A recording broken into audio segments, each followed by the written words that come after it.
And we're live. Greetings to anybody who's watching this. I have Rudy Ferretti on here, who has a number of world records at a whole bunch of video games here. I want him to go a little bit into himself, tell about his background, if he has any interesting stories he can share, and anything else here, and possibly what look in the future. Rudy, why don't you tell a little bit about yourself, about your background, everything else, and like how you got into games? Well, How you got. I was born and raised in Larchmont, New York. Born in 1979. So I was out there for about 21 years. I started gaming when I was about 5 or 6, as far as I can remember. And then I moved out to the West Coast. And once I moved out to the West Coast in about 2001, 2002 era, I started really getting serious about video gaming, not just playing for fun. I always played serious, but I never thought about being a champion or high scores or anything like that until I started getting really good. And I said to myself, well, is there anything out there where people get official adjudication? And I found some stuff online, and I started saying, well, I could tie that, I could beat that, and that's when I started going for stuff, and that's how it all got started.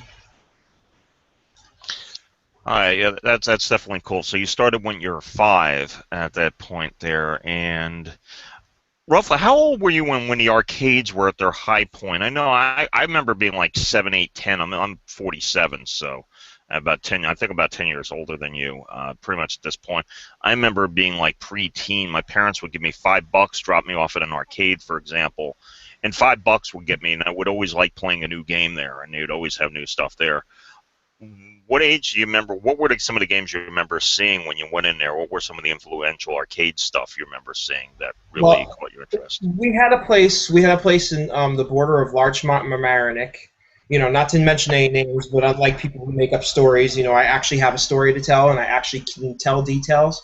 We had a place called Cook's, and it was on the borderline of Mamaroneck and Larchmont. And the shopping center right across the street was VFW. And they had a really cool movie store over there. And the reason I mention all this, because it's where I grew up. My childhood, we used to get Chinese food up there, movies, video games, rentals, and stuff. So we go over to Cook's. Cook's was a hot dog place. They had hamburgers, French fries, all fast food, but good fast food, like it was made in house, And we had the hockey game there in the corner, which was really cool. The old foosball style one, not foosball though, just the style. It had those knobs and pull bars on them, so it was pretty cool. And you had to be really fast to be good at games like that. We also, the game I remember, I don't know if it was when it was Cook's or when it turned into Nathan's a short time later, there was a boxing game, and you had to have a lot of stamina and be in really good shape to do it. And at the time, I wasn't in good shape. I was a short, fat kid at the time, and I couldn't do it. But today I would rock that machine if it was still around. There was a machine where you go up to the boxing machine and you would pull the thing in and out like spring hinges, and you would box, boom, boom, boom, and that's how you would beat the fighters. And you get a really good exercise out of it. That's another game I remember. I remember Mad Dog McCree. That took up like fucking 3/4 of the arcade itself, the mini arcade in the back, and Mad Dog McCree was like $1 per play. I'll never forget watching people there, just moms and dads handing their kids fucking rolls of quarters because they kept dying on the game. I mean, that game was difficult. That game was difficult. And pinball also was pretty big back then. And this is probably around 1987, 1988, maybe even 86. I was young, obviously, but I played a game called Street Smart. I saw people getting 100 million on pinball. My father started taking me back there a lot more on the weekends because he had friends that were playing for pinball and telling me about scores and 100 million points, on pinball, and 100,000 points just on pulling the ball the right way right off the top of the bat. I didn't know what the hell he was talking about or what it was about, and I didn't even care. I didn't have fun really playing pinball, but he wanted me to play more pinball, so I started playing more pinball at the arcade, and I think at that time there was a transitional period where it turned from Cook's to Nathan's. I also remember Double Dragon, and I know exactly where it was. It was in the left-hand corner, right when you would come out of the dining room. That's how crazy it is. I remember exactly where it was. And I used to play that game, and then Double Dragon 2 came out. And, there's a few other games I'm trying to remember. fighting Street Fighter, the original Street Fighter. I remember playing that, and I just remember the guy going, "Oh yes." All right. Yeah, that's it. Yeah, yeah, yeah. Come on, and try to beat me before you beat the blah blah blah blah blah blah blah. Beat. All those games were always tough for me because back then, it was expensive. Even though my parents did have money, my mom didn't like me pissing away money at the arcade. She'd rather me buy the home consoles and have the games at home. So she'd send me to the arcade, kind of like what you were telling me earlier. They'd send me with a certain amount of money, and that would be it. When it was gone, it was gone. It's a shame that they've died down a lot over the years because it really is a fun time. Rarely I ever got into a fight in an arcade. Just sometimes people just wanted to play the game, and they would be sitting there for a long time, and they'd tell you, "Hey, can I, take a turn?" Hey, it was their money, so yeah, go right ahead. It's like go on to the next game. Could always come back. Hard driving was another one that I recall later on. That was really tough. I remember when I couldn't even get one friggin' lap in that game. I mean, I remember the days. I remember the days when I was really horrible at video games, and I just remember playing. You just enjoyed yourself. You didn't care about losing or winning. You just did what you could do. You just went in, just had a good time. There was nobody really caring about the scores the way that they, in my opinion, the way they do today. I know high scores were important years ago, but it's ridiculous nowadays, and people have gotten to the point where they not only take it too serious, but they take it to the point where they hurt themselves, sandbag others, and use people for publicity and things like that. I never wanted to be that kind of person, and unfortunately I got caught in the middle of that, of people doing that to me. And when I moved out to Nevada, I started getting really serious with the games, and I set a world record on Jaws. That was one of my first. That and Pitfall 2 for the Atari 2600. Maxed out 199 grand. But honestly, the world's changed, and I really liked it back in the old days. Whether you go to the arcade or you would go home and play on your system, the friends would come over. Not everybody had what you had, and you didn't have everything they had. So you go out to the stores together, and you would shop and find mysteries and deals and things like that. People didn't care about the value of games back then. I know that for a fact because I could go into a toy store, and if the game wasn't a year old, the guy would be like, "You know what? That thing's been sitting on the shelf for a year and a half. Give me an offer." My mom would be like, "I'll give you $5 for it. Take it." It's a piece of shit Atari game. Nobody cared. It wasn't like it is today. If I knew what I knew now, I would have cleaned house at all the Toys R Us's, KB's, everything. Everybody would have. We didn't know. We didn't know how valuable these cartridges and stuff were going to be, and some of them are just fucking phenomenally valuable.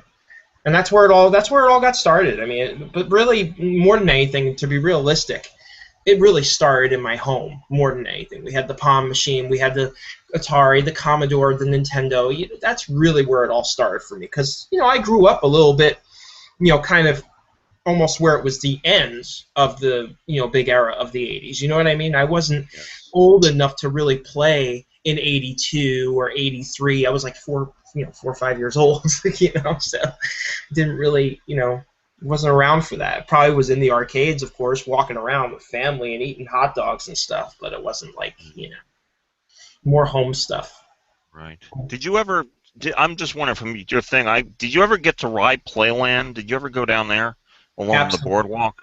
Absolutely. We used to go to Rye Playland all the time, and it's funny you mentioned Rye Playland because this guy Steve Harris, and I went to school with a Steve Harris, but it wasn't the same Steve Harris, and this guy Steve Harris held Popeye for I guess a couple of decades at least, and he said it at Rye Playland originally, and it was pretty amazing. I wasn't there when it happened, but yeah, I remember Rye Playland. I remember vaguely some of the arcade stuff I used to play. For some reason, I don't have a big memory of the arcade area, but I do remember the rides and walking around and eating cotton candy, and basically had nobody having money in their pockets when we would leave because that's how a carnival is, or whatever you want to call it, amusement park. You just don't have any money when you go.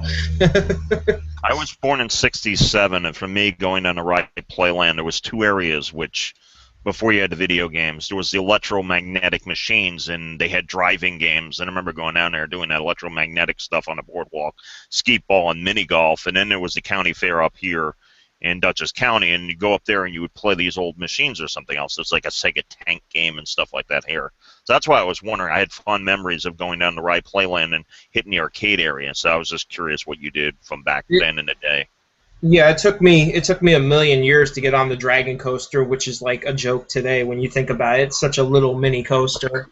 It was nothing, and then I remember never going on the mouse because my mother told me the story of what happened when she was a kid, and that really freaked me out when the mouse came off the track and the person went into the parking lot. So I never went on that again. It actually happened more than once. There was a lot of tragic things that happened there, but I remember having a good time going through the House of Mirrors and getting on all the rides a million times. I mean, that's how it was back in the day. Today, you go to a goddamn amusement park, it's like, yeah, you could get something unlimited, but it's like it costs so much money, and I don't understand why. And I don't feel that it's any more safe today than it was back in the old days. I honestly think that we put more work into our machines and stuff, and I actually think the amusement parks are more dangerous now. It's just my personal opinion. But I remember the bumper boats and the bumper cars. Those were my two favorite. Oh, the bumper cars. Yeah, that was like a ride that was an interactive ride, and you go ahead and you'd play a game where you try to ram into the person so you could hit the person the most. For me, it was video games before actually video games were video games. And I was kind of like, for me, it was like I was born, and that's when Pong appeared, and I'd go to the arcade and saw that stuff here. So that's why I was wondering, if your memory is what you had, because it's a little bit different. You got it a bit later, so you were young or something else. I think for myself, the last hurrah, I was going into college when arcades were dying. For me, the Neo Geo. For me, the Neo Geo is kind of the benchmark. It was like the Neo Geo was supposed to bring the arcade experience home, but it was like the thing that kept the arcades alive for about 5 more years, because the only way you get something there was actually put on the Neo Geo system, which I thought was interesting.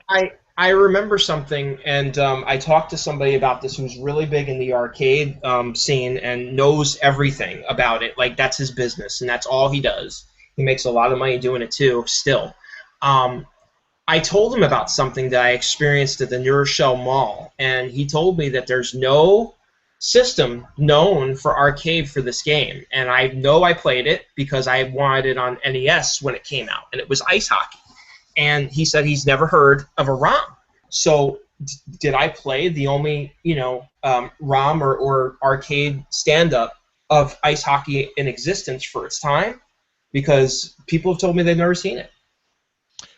I'm wondering if are we talking about the Play Choice 10 system? I swore I remember seeing ice hockey in there, and it was when Nintendo did stuff. Unless you saw Versus Ice Hockey, it might have been something else. I played a Versus Ice Hockey because I played against the computer, and that's all the machine was. It was ice hockey. It wasn't anything else. Wow. I remember this very clearly. I remember going to the food court and my mom giving me the money, and I said. That's when I started learning. I was like, oh, wow, look at this game. This will be really cool. And it came on the Nintendo. And honestly, the Nintendo cartridge was the same that was on the machine.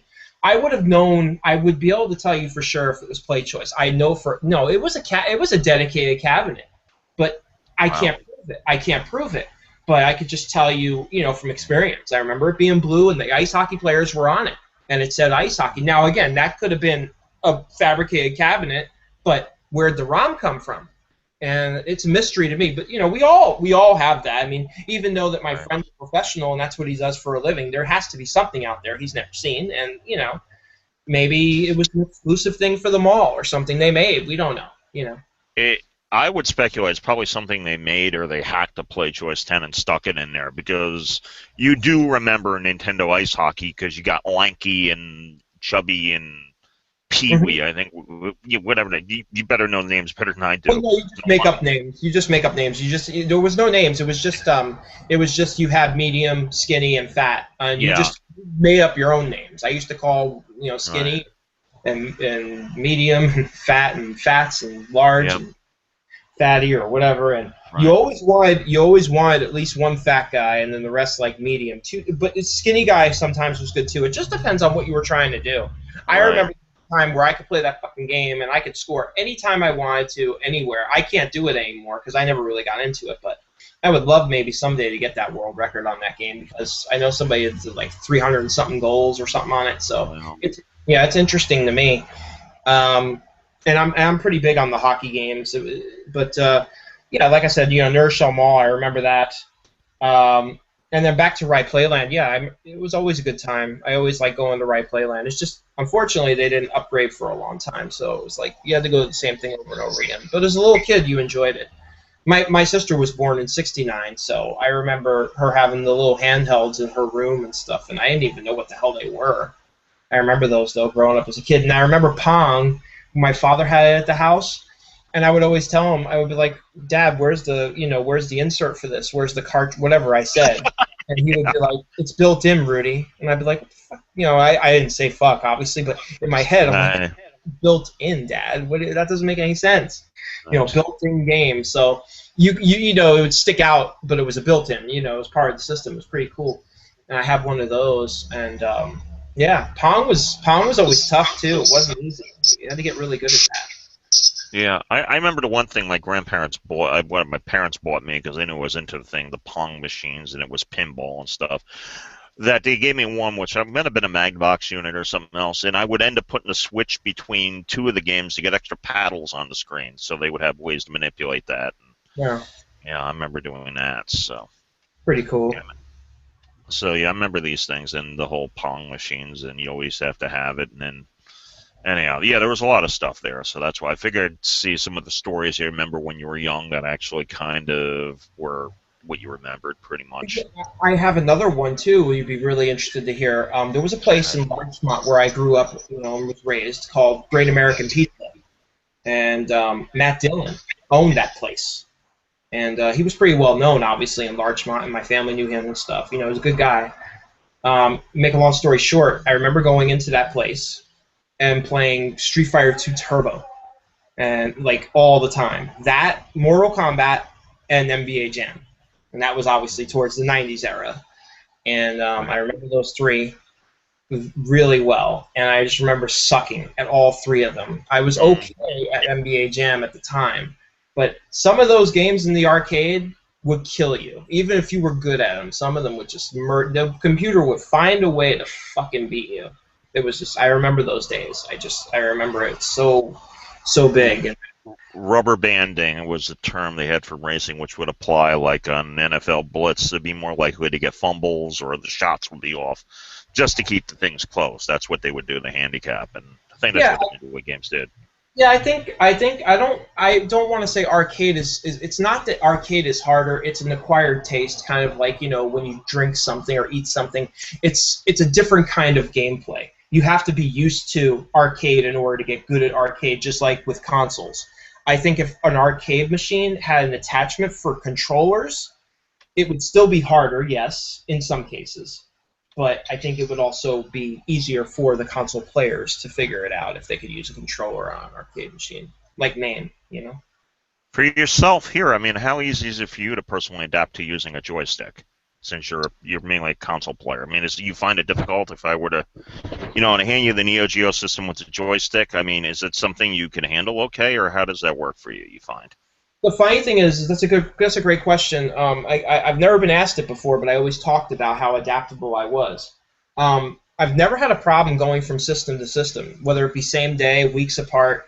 The only system I ever had a problem with the controller in the very beginning, I think, was the Nintendo 64. It took me a little while to get used to with so many buttons at the time, but everything else I didn't have a problem with. I never liked the Intellivision because of the poor joysticks, but I was able to play. It just wasn't something I liked. Um, the 5200, if the controllers were good, I was good with that. The 7800 controller I don't like. I could use it, but I don't like it. But I think the best controller in my opinion, obviously, would be the NES, Super NES, excuse me, TurboGrafx 16. Those are my top three. Genesis, not so much. Again, I can use it very well and I can play, but I just don't like the controller. So yeah, I could pretty much pick up any kind of controller on any system and play. On the 7800, you mean the stick control with the two buttons on the side? Is that right? Yeah, it's almost like a mini 5200 controller without the Okay. numbers on it. But I don't know. I just never. Mm-mm. The one thing you might want to look into, and I've seen it, I think, man, I think I saw it through Classic Game Room. They have a pad controller for the 7800. I don't know if you ever looked at that one. They do. I thought about buying one off of Brad over at Best Electronics out in California. Matter of fact, I want to actually go visit his warehouse eventually. He's far away though. He's one of the only guys left. It's called BestElectronics.com. He's one of the only guys left that has all the official stuff, and he's been selling it for years. And he sells it for a good price. They test all their stuff and they give you a warranty on it. And I remember rebuilding my 5200 in I think it was 2004, 2005 era, and because I got a broken console at a Classic Gaming Expo for like nothing, so I took it home and took the guts out and I ordered all the stuff and I rebuilt it, and it's never had a problem since. Don't play it that much, but still, the controllers are just amazing. The way that they put the lifetime in there, the parts, it's just so different than from the factory what it was years ago. All right. I had a, I'm Go sorry. ahead. I, No, I I had. was saying, go ahead. Go ahead. I had an argument with a guy from Atari about the 5200 and the controllers, and he didn't answer my fucking question at the time, and it really pissed me off. I was young, and I was very cocky and very angry at him because, I wanted answers. I had a system, and I wanted to know why there was a problem. Why would something so advanced for its time have so many problems? And he just sat there, and he was like, I really don't have an answer. I'm like, why don't you have an answer? Why were these things such garbage? Because they were garbage. I can tell you for a fact, I would talk to people that were in the business that when it was still booming a little bit for classics, with the going to the stores and still getting them. This guy, Rodney, he would tell me that shit sometimes would come defective right out of the box. The brand new controllers, 5200, just out of the box, wouldn't even work. I swear they wanted to go for a hybrid between a paddle and a joystick controller for the 5200, and it didn't work as either. They did that there, and yeah, that's the thing I had. And my understanding is like Mark's quote when he got himself an Atari 8-bit computer. It's just like, wow, it's like a 5200 without the controller sucking, which is pretty much what they had, because it's the same architecture underneath. You look at the emulators they have, it's like, oh, very easily, just put this ROM in, and be able to play all the 5200 games, including the Yellow Submarine demo, which it was a Yellow Submarine game they were working on for some reason. This guy, I won't mention his name, is a fucking idiot, and he probably, if he's hearing it, he knows who he is. I was talking about one night when I had almost a nasty, intimate shock with the 5200, dangerously, where it could have done some damage, regardless of what he said. He tried to argue with me and telling me, you're crazy, it doesn't put out that much power, it can't do that kind of damage. Bullshit. The custom-made switch box, the one I bought, and it was brand new, and it was tested, I could tell you that if you would touch that the wrong way in the back of the TV, a bunch of blue sparks would come out of it and surround it, like you see in the horror movies, like literally. Now, I never got shocked, but hey, electricity is fucking electricity, and when you see blue, you don't want to fuck with that. And I'm telling you, I would see blue static around my switch box. I never understood that, and I still don't to this day. Just because something is low power doesn't mean it can't get surged. So I wanted to mention that. That was a scary experience I've had. I've had that a few times with that switch box. So every time I hook up the 5200, I freak out a little bit because to me it's a very powerful system. The switch box, not the switch box, the power plug is fucking huge. I mean, that system is really, really crazy for its time, in my personal opinion. But I love it. I love the system. I love the games. I play the hell out of Adventure 2. All the time. When I play it, that's the game I mostly play. But yeah, 5200 was a very special system to me because I was lied to as a child. Even though my father had the money, I guess he was being cheap at the time. And believe me, he had the money and he had the connection. And he didn't want. I went to the Santa Claus. I remember this 100%. I went to Santa Claus and I was like, "Can we make a 5200 machine?" And he didn't say anything. He just did the nod. He did. He just shook his head like really slow and then blinked his eyes. I was like, "Can we make a 5200 machine?" I didn't get one, and I was really upset. And you know what? My family lied to me. You know what they told me? That when we were coming home with it, they dropped it in the snow and it sunk, and I believed it. And I never got it under the Christmas tree. Now I got pretty much everything I wanted for Christmas always, and for birthdays. So I was spoiled. But I still wonder to this day why my father didn't buy me one. But now I figured it out. Probably because it was a piece of shit back in the day, and he didn't want to deal with what was going on with it, but didn't tell me that because I wouldn't know any better. We didn't have a 5200 in the house. We didn't have one. So I never grew up with one. I got one later, and I got it at a garage sale, ironically, next to my father's house. My father, obviously, my mother divorced, and later on I got one as a, at a garage sale for like $5. And what the hell I did with it, but I'm just curious, on the 7800, you ever play Ninja Golf? I haven't. I have it though somewhere. That's like a mark from Classic Game Room. From I remember seeing it. It's like it's an awesome game where you're playing golf and you're battling ninjas and dragons, and it has kind of like a little bit of Shinobi with golf thrown in it. So it's interesting. So you might want to fire it up sometime if you have it somewhere. I don't know if it's any good, but it's just so weird. It just struck me as interesting. I have a lot of things. I have some things I've never played. I've got some things that are still sealed in the box I've never opened. So I've got some treasures, that I've never tried, and I have stuff that I play I played so many times I don't want to play it no more. So it's like kind of varies. But yeah, the 5200, like I said, was a big deal to me. It bothers me now. I'm thinking about it because what the hell happened to the system that I bought for the $10? I mean, the system worked. The controllers were the fucking problem. So what the hell did I do with that system that my dad bought for me? That really bothers me because I don't know what happened to it. Maybe we brought it back to the guy. I don't know. Oh, you know what? I think I did. I think I did bring it back because it wasn't working properly because the damn controllers were broken. But I really wish I didn't, because if I would have known what I know now, I would have kept it and just fixed it. But that's the thing. That's how it was back in the day. You didn't have that way to just go find something and look it up. It was an adventure. It was imagination. Now today everything's so accessible. It's easy to repair anything, get your hands on anything you want if you've got the money. It leaves the room of the excitement and the drive to find stuff. Now it's just like point and click on the internet. You found it. So easy.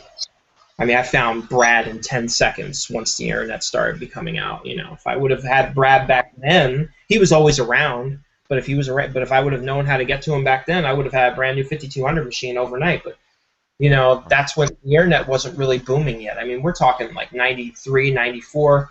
The computers, in my opinion, didn't really get big until almost the end of the 90s. I mean, everybody probably had a computer around 96, 97, but 98, 99 is when everybody started really having some kind of home computer. And it was pretty cool in 2000 for sure. Yeah, but now we're going with smart devices at this point, which is really I gave you a list of questions to do it, but I'm just trying to think of what happened in the crash in the 80s, maybe some assessment here, what happened. Yeah. I get concerned about the way the video game industry is going now, and I really thought what we had back in the day is we had the arcades, the screen stuff, and then there was a crash happened, and we had video game rentals. We really don't have that anymore, and I look at what happens with video game journalism and everything else of just the whole entire thing's a spin factory, and I really wonder what we can do to prevent a crash from happening, what's going to happen. My impression of what we're having here is that the consoles are now being at risk with people getting, smart devices and being able to play that way. I have mixed feelings on that. I will tell you this: in the crash of 84, 85, it's not what people think it is. What's being told on the internet because even though I was young, I looked more into it and I understand what happened. It wasn't that people were just playing at home and didn't want to go to arcades anymore. What happened was Nintendo, when it came out, which Nintendo's been around since, believe it or not, the 1800s. It just wasn't Nintendo as you and I know it. The name card company. Yeah, but a lot of people don't realize that. There's a lot of idiots on the internet, including one asshole, I won't mention his name, in Texas, says that Donkey Kong put Nintendo on the map and Mario on the map. That's a lie. It has nothing to do with that. It was well around before that. So anyways, to go back to what you were saying about the classic era, in my personal opinion, and pretty factual when you think about it, everything was booming. Like the 5200, then you had other systems coming out and stuff like that, and all of a sudden Nintendo, the entertainment system, came out. That's when the crash really happened. It wasn't so much the arcade was going down.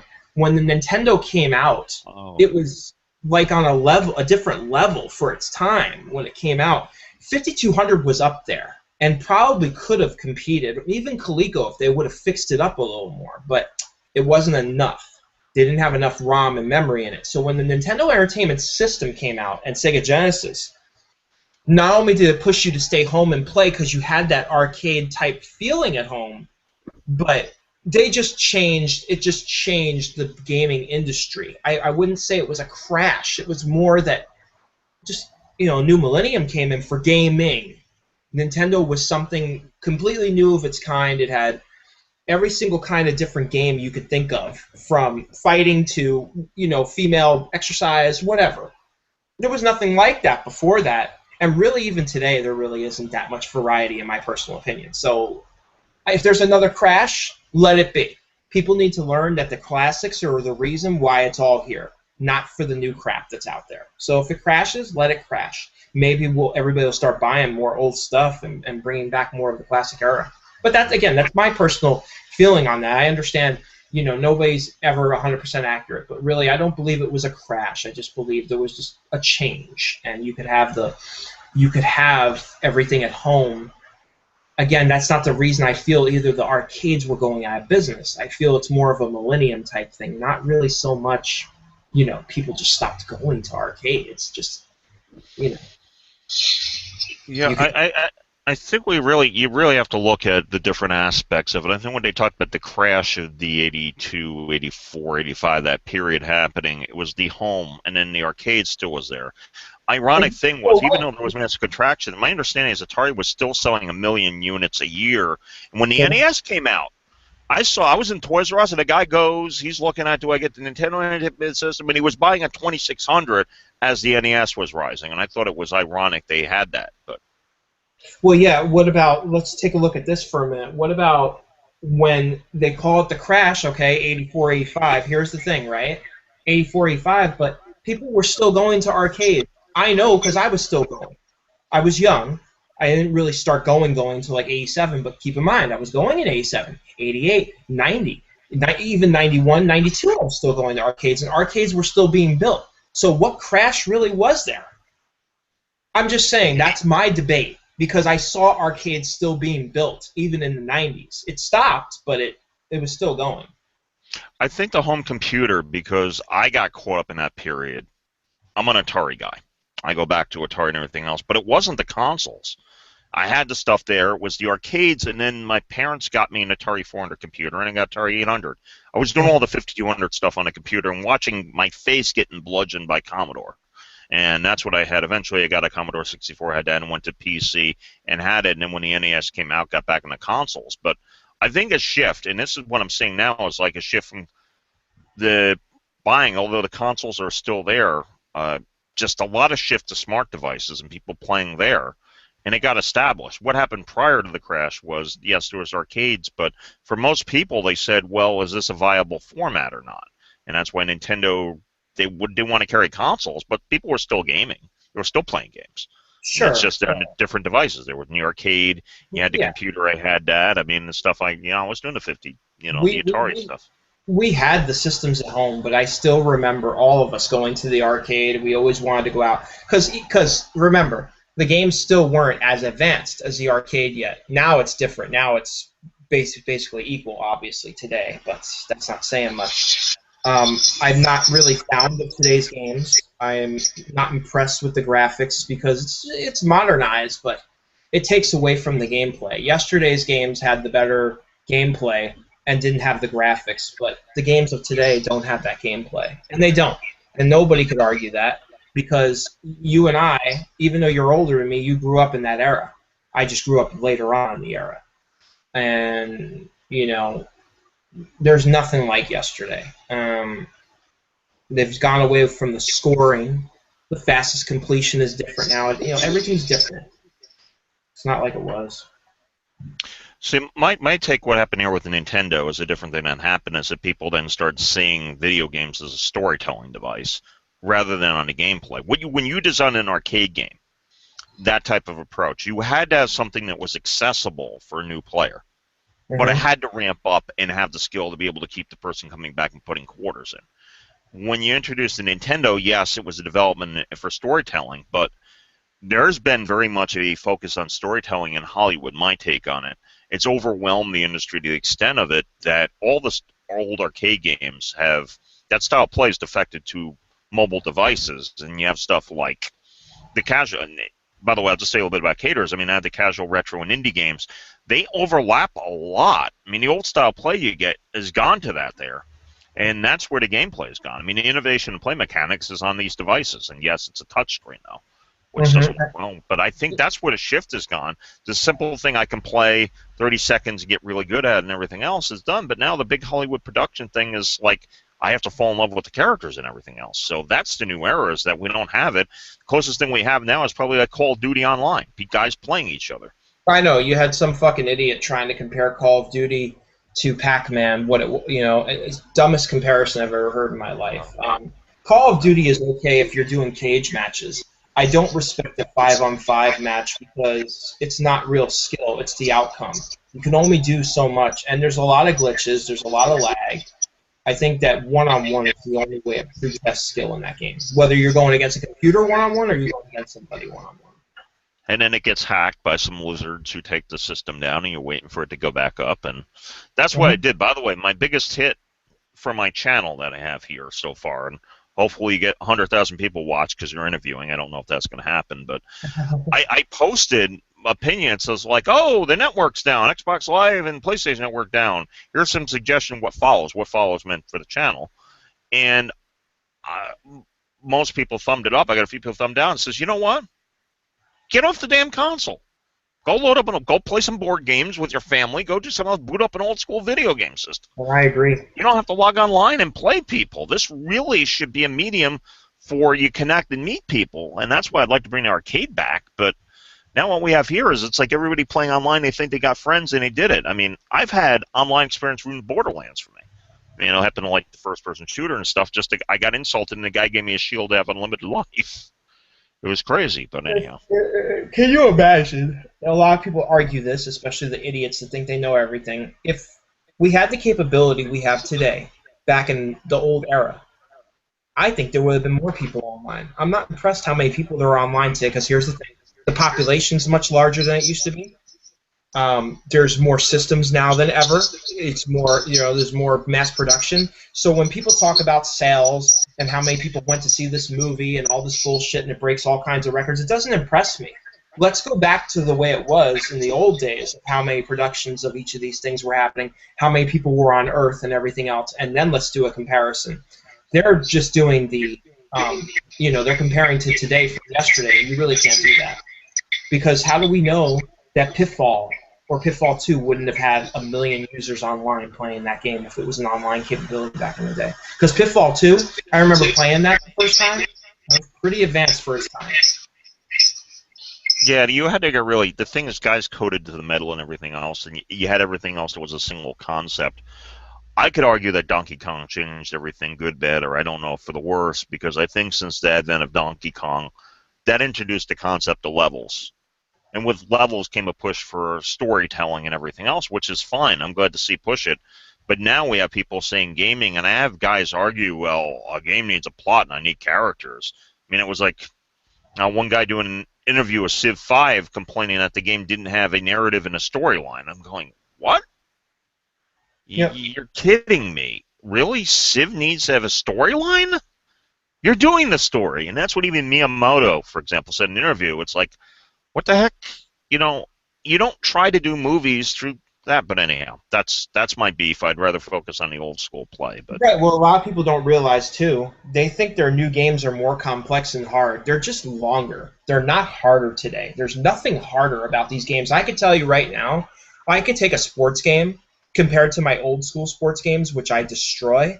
I could take a new school game and figure out a way to use the glitches and push a player out of bounds and get the ball back, whether it be basketball. I can figure out how to do it with hockey. To me, today's games are easier. I don't think today's games are harder at all. I think they're just longer. They take too long, and people have no life, and then they got to play them, and we stopped going outside. There was an article by Play Value, if you want to look it up, for the return of the arcade, and they did it as a follow up for their. They had another thing. It was like they looked at why the arcades died. People protested it, but they looked at an article about the return of the arcades and was looking about the return of the arcade format, or the quick play format that we had. You play a few minutes, you do it, and you're done with it at this point. And I think there's definitely room for people having it. You see more of it in the casual space and everything else, but yeah, they're longer. There's full motion video cut scenes and a lot of voice acting and everything else, and doing it and in selling open worlds where they sell DLC for. So, I mean, that's looks like one of the directions we're heading currently. And games back in the day, people talk about storylines and all this bullshit, but it had it, but we didn't read about it. It was imaginary. We played the game and we gained our level, or we went to the next stage and we'd find secrets and play the bosses and find a secret character or a secret room or something. That was the storyline. You made that storyline. You made your own storyline, depending on how far you would get and where you could get to, and you would talk about it to people in school. It wasn't important for a goddamn game to have a storyline like Hollywood or a plot and read all this bullshit, except for Final Fantasy. I wasn't really into that, but it wasn't necessary. You played, and you were either good at it or you weren't. Didn't matter what you played. They were all these old games were hard. Nothing was easy back then. Care what anybody says. And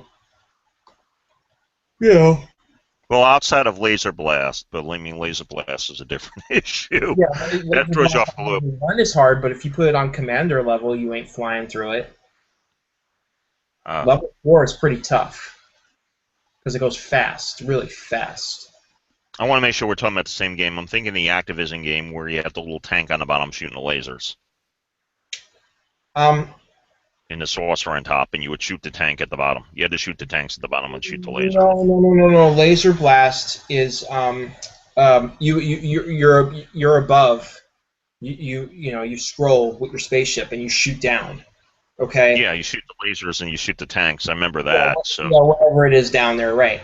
And make a long story short, you're shooting from top to bottom. Okay. Right. Now, level 1's no big deal. It's slow as shit. Anybody can get 1,000,000, but try getting 1,000,000 on level 4. The Commander level. Okay. Very fast. That was the thing about the old school games. Level 1 was a joke, but once you got to level 3 or level 4, the whole aspect changed, especially Activision games. Most of these new school so-called champion players that play 5 fucking games couldn't hold a candle or a fucking moment to some of these games. They wouldn't even last a couple of minutes. Some games I don't last a couple of minutes sometimes that I know how to play. Because some of those Activision games are just fucking brutal sometimes. They just get brutal. Right. So that's a good tip. Thank you about Laser Blast, because I mean that was the one thing I had. I was playing it and I'm playing on like whatever setting they had, and I was just blasting right through it. But yeah, on a harder setting, well, that's good to know, because that it levels off at like level 13 and it doesn't do it. I mean, some of the stuff like Spider Fighter just really gets ridiculously fast. So Sequest. Oh, that is one incredibly awesome game that still holds up really well. It does. Only 2 people, because I don't have proof, because I don't have the verified score, but only 2 people proven have gotten the perfect score on it. There's never been anybody else shown that they can do it. And that's crazy. You remember Turmoil? I do have it. I've never really gotten into it, but I know the game, yeah. It's like a poor man's Tempest. So you have the thing, and it's just Mark Turmoil. And Mark Turmel. By the way, I think he did NFL Blitz, or he might have did NBA Jam. I think he actually worked on both of them, actually. He's the one who coded it for the 2600, and it's a remarkably held together well, and it's just ridiculously fast the way it was, and he has different things that's balanced. I mean, that was the one thing, is that I consider the old school games very organic. They're an integrated whole you really can't pick apart. Now we got like levels, and we do things, you put anything in there for the sake of a narrative rather than have an integrated world. And I would say Donkey Kong was probably one of the benchmark games that actually changed it with Miyamoto, and the game changed after that. And we lost the integrated world. Geometry Wars was probably like one of the return back to it. But I mean, you had stuff like Tetris. I think a lot of the arcade stuff we have retreated into the puzzle realm. But my take on it. Yeah, well, Sequest was something that I really wanted, and I wanted to do it live, and I'm still been contemplating on it. I want to do it because I want to be, the third person known to ever do it, but it's not easy, and it's not something I can do every time. That's something you gotta get really lucky on.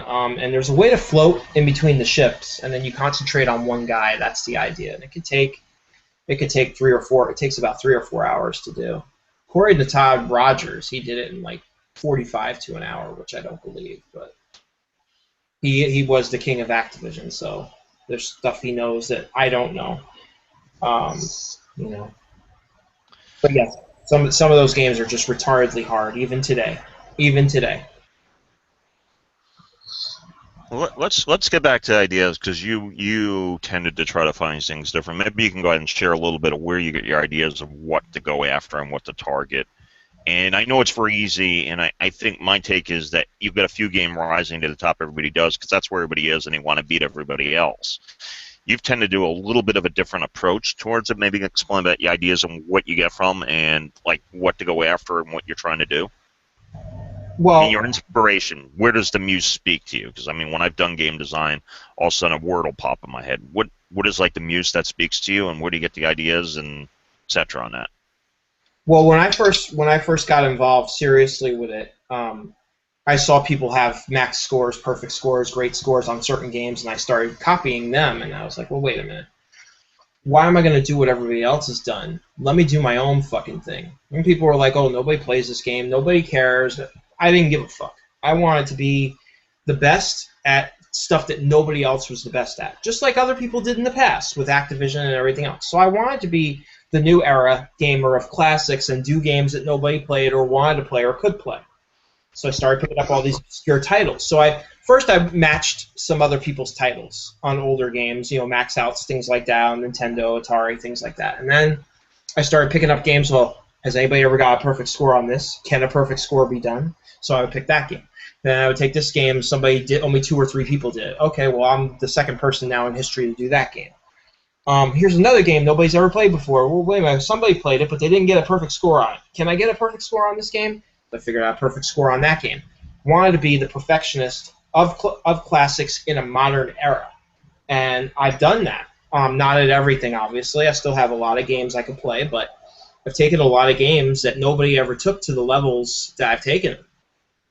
I've taken them to kill screen levels, to broken levels, to games where they shouldn't even be intended to go as far as they go, where the screen rolls, where the game rolls over, in points. Stops giving extra lives, stop giving, bonuses and everything else.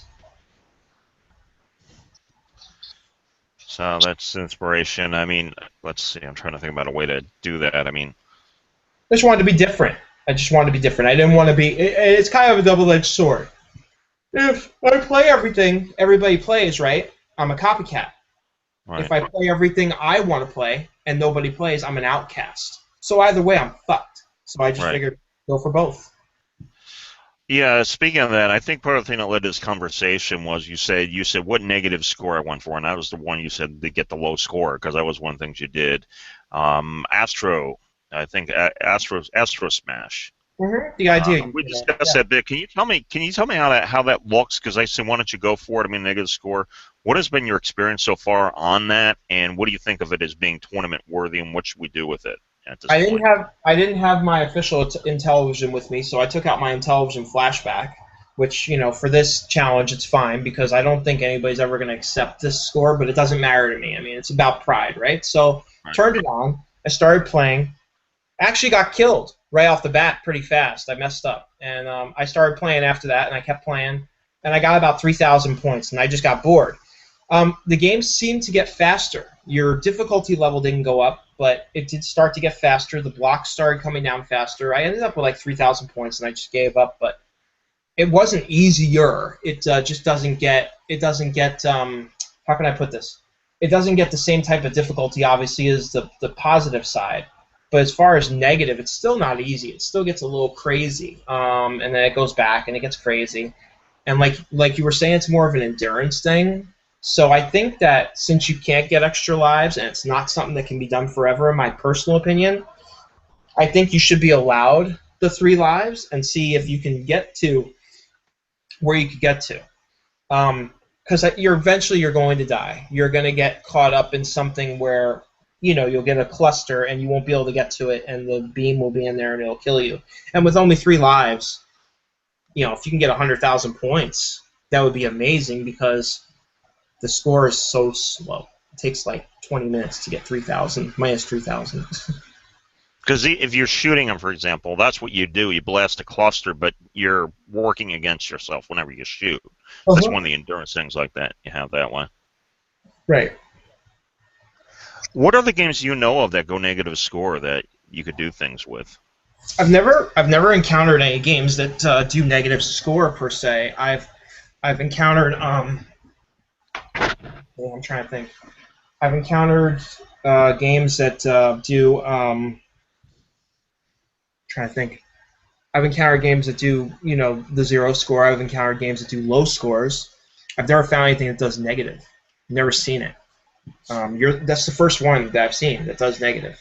Now, I'm sure there's other shooting games that go negative, but I was never really into them like that, so I never thought of it.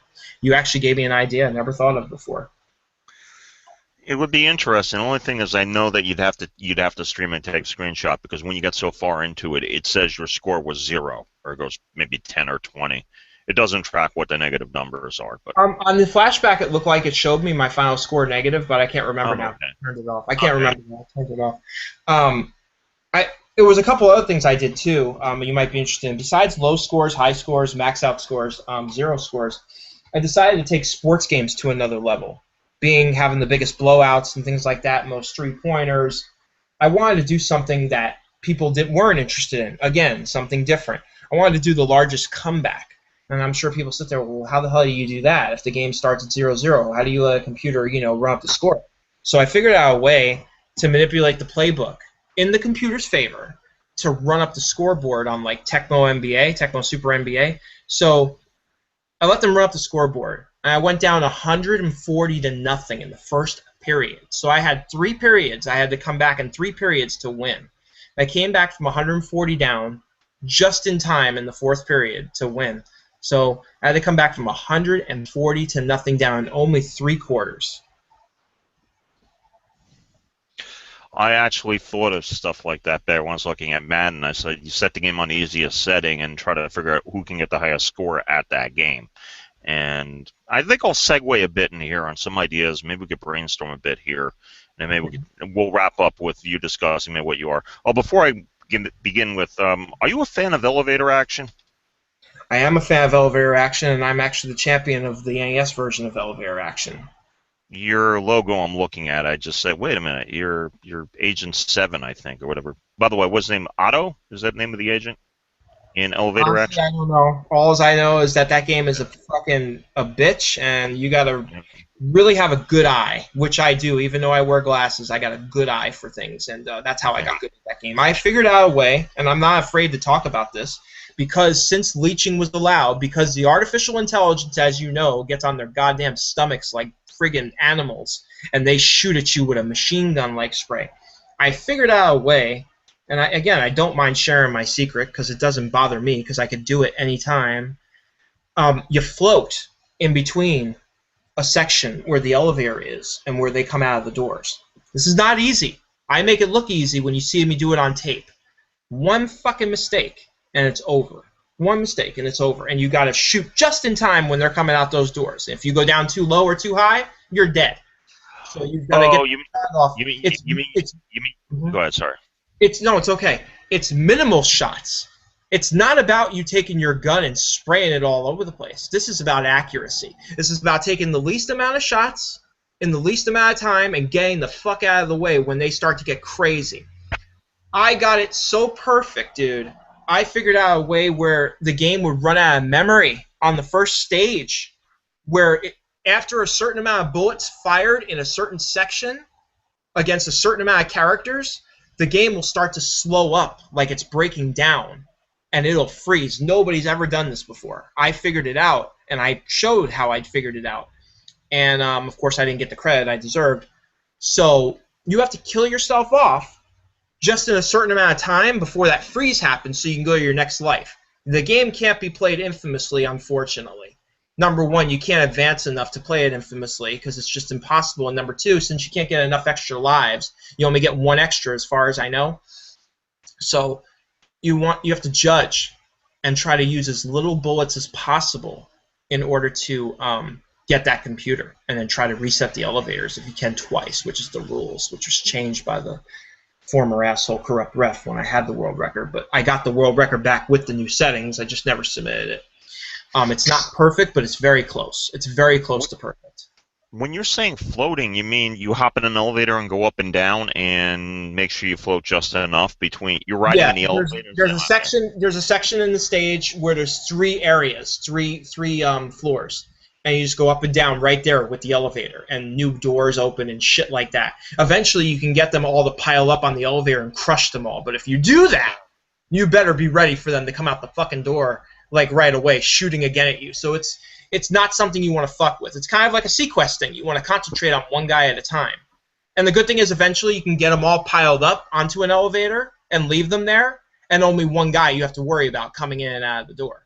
Takes a lot longer, but if you're accurate enough and you shoot just right, you can do it. Sometimes, though, those fucker will come right out the door and still get you. What he'll do is he'll jump on the damn elevator with you even as you're firing and still kill you. So you got to be really quick, have a good eye, and be really accurate. It takes a special skill to do it. People from Elevator Action Champions and Arcade, they talk shit to me. People from other play, they're like, oh, be a man, advance. Bullshit. Bullshit. What I'm trying to do is use minimal amount of bullets and a minimal amount of time, right, that I have in order to get the highest score possible. I'm trying to think when you're doing this from a competitive standpoint. And what I saw here was when I was doing Game Room, you try to find loopholes in the system. I mean, and again, there's the entire thing of proceeding. It's like what I see in Time Pilot, the guys playing it, and maybe you can tell me if you've done anything with Time Pilot. I mean, where you stand at first level and you just keep moving and blowing stuff up and trying to exploit the loophole in it, or what I saw somebody do in Gravatar, for example. What you do is you loop the sun, and you keep hovering, and just keep shooting that saucer that comes out. Right. Well, here's the difference between Elevator Action and what you're talking about. That game's not progressing because you're staying in one stage. Elevator Action progresses no matter how far or how little you progress. The artificial intelligence gets to the maximum on stage 1 to the point where it's fucking ridiculous. It would be impossible for me to move out of my area where I get them to the point where they just start firing like crazy. And to be honest, I think that if I could figure out the arcade version and do the same thing, I could possibly get not only a world record, I could possibly get a perfect score on that game because the arcade version doesn't die out. So if I could figure out a way to float in between that area like I do on the NES version, if it doesn't run out of memory, there's a possibility I could get 1,000,000 points on that game. But again, I don't know if the memory runs out. I don't know if the bullets run out eventually. I don't know. But that's how it is kind of in the NES version. You don't run out of bullets, but after you shoot a certain amount of people and shoot a certain amount of bullets, the game will freeze. You got to be ready for that. And if it freezes, the fucking game is over, so you have to die off in order to keep going. Yep. Okay, that was one thing I had, but I mean that from my understanding is when you're trying to approach the arcade games and everything else, the idea is they exploit the loophole and you try to find out what it was you do, and that's part of the challenge. It's like an active puzzle. You do it, so how can I beat the damn machine? And that's what you do at this point. That's why leeching is allowed on certain games and not other games. You know. That when you say that term leeching, you mean, for example, just finding a loophole and exploiting it all the time? Yeah, where you hunt and you get points. You see, you could do that in a lot of games because a lot of games have timers too. This one just gets crazy where you can't do it forever, and as you know, there's a breakage in the game where it stops. But like Castlevania games, for instance, you're allowed to leech as much as you want on 5 lives because there's a time limit. You have to advance. Okay, so that's the idea. You only have 5 lives, so you have to keep going, and eventually you will lose lives if you're leeching. So that's allowed. The thing that's not allowed is excessive leeching. That's where you have infinite lives, and you can keep getting more and more lives, and you do it forever. That makes the game very easy, but when you're on a term of 3 to 5 lives, tournament settings, it makes it very difficult. Very difficult.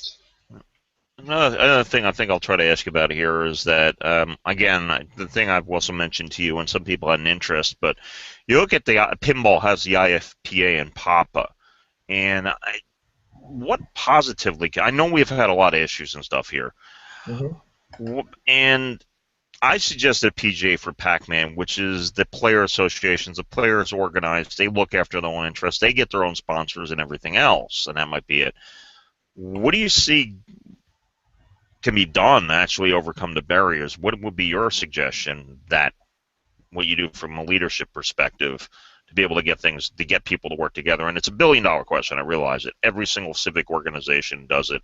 We have an issue here with it. But Well, your take, what could be done from a positive perspective? without mentioning names, the only way it's going to happen is if we get a more honest, sincere, and people that are going to be giving in the industry. That means people with money, number one, have to take a chance with their money and give it to us gamers to play and bring crowds in, so we could be professionals. But also, the second thing is people have to be real. They have to be honest and sincere and not be worrying about themselves and worrying about the other gamers and helping progress. If they have a skill in writing or journalism, they need to concentrate on that and stay the fuck out of worrying about playing. If you have a skill in gaming, you're a player. That's what you do. You don't try to take on all 3 or 4 tasks and pretend to be something you're not. That's the problem with the fucking industry. There's too much lies and corruption. If we can get rid of that and get more honest, sincere, and generous people in the industry, I think that we could be fine. But right now, we're doomed, in my personal opinion. When you're saying doom, you mean it never coming across? Because I'm just curious what you mean by doomed as far as this goes. You mean it's never going to happen the way things are? Yeah, there's just too many bad people and corrupt people in the industry in order to make Okay. it work as one. It's possible, but I don't think there's enough. Again, it's my personal opinion. It could change. I don't think there's enough good people out there and honest people, especially what we have right now in the classic industry. Almost all of them are bad. I mean, there's only what, maybe 5%, 10% tops that are good. That's a problem. That's a big problem.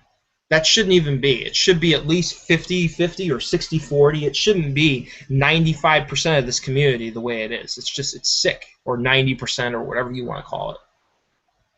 You ever thought of maybe reaching out to the guys who are fans of indie games, go for a new generation, a player here, and work with indie developers? I mean, like Matthew Doucette, and you have a show. So the one thing here is give me the link. Maybe when we put this video up, I'm hoping this uploads right.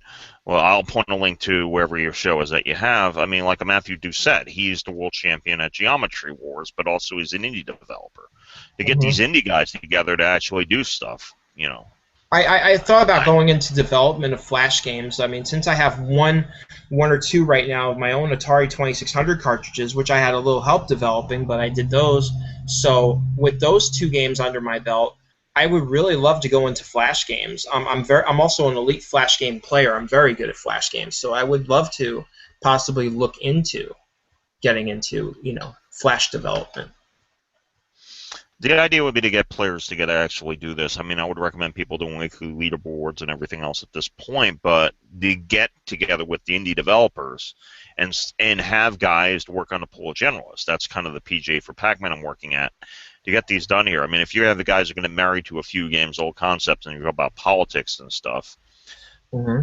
think of a plan B, another way around it to actually get stuff going. By the way, that's what, like my caters group for the casual retro and indie guy, there's much overlap there. That's where the old style play went into those areas. And if you're an indie developer, you can't do AAA. So you don't fall into the traps of we're going to do a character and be like Kurt Schilling and run his company into the ground because he wants to release the next, Elder Scroll game and burn through so much money he goes out of business.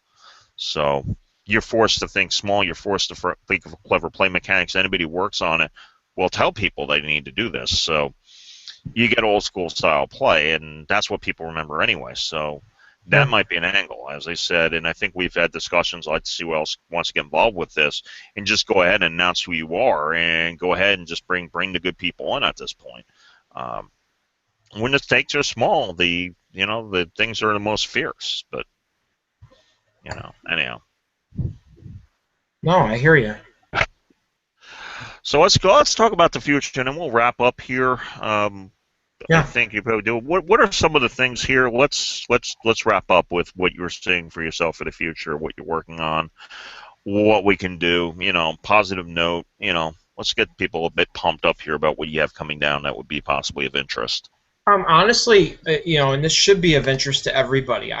Besides worrying about my own self and getting my own high scores or low scores or maxes or whatever, I'm going to be concentrating on cleaning up what's going on inside adjudication and all the corruption that's happened. I'm going to be concentrating on adjudicating scores and checking out scores, making sure they're being put legit into the database.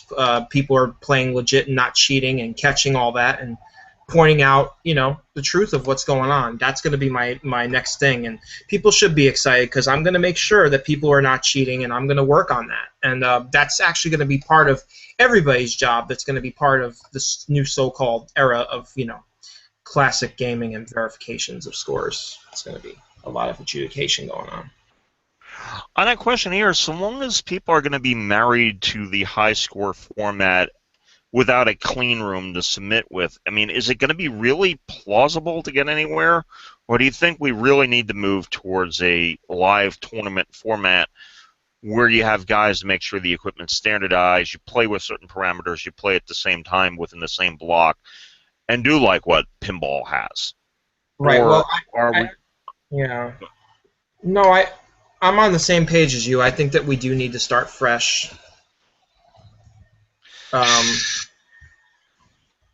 it's yeah. I think that we're gonna have a lot of problems. But So long again, as so long as we keep getting married to trying to have a high score whenever you want, submit and try to submit a videotape and have people do it, and based upon that as opposed to some other way, you feel that that's a problem? yeah, I feel like there's too many dishonest people and cheaters out there. I think they're gonna find ways to get around the system. But then again, I could be wrong, and I hope I am wrong, but I don't think I'm wrong. So anyhow, from a personal record perspective, what do you see as some interesting tournament formats you would like to introduce, or anything else here? Things that we could possibly run with that looks like a value, besides the validating and cleaning up the politics. And trying to clean up politics is a mess. But I mean, from a play perspective, what you think we could join on? What do you think? What sort of records and stuff you think you're going to consider going for that would be of interest?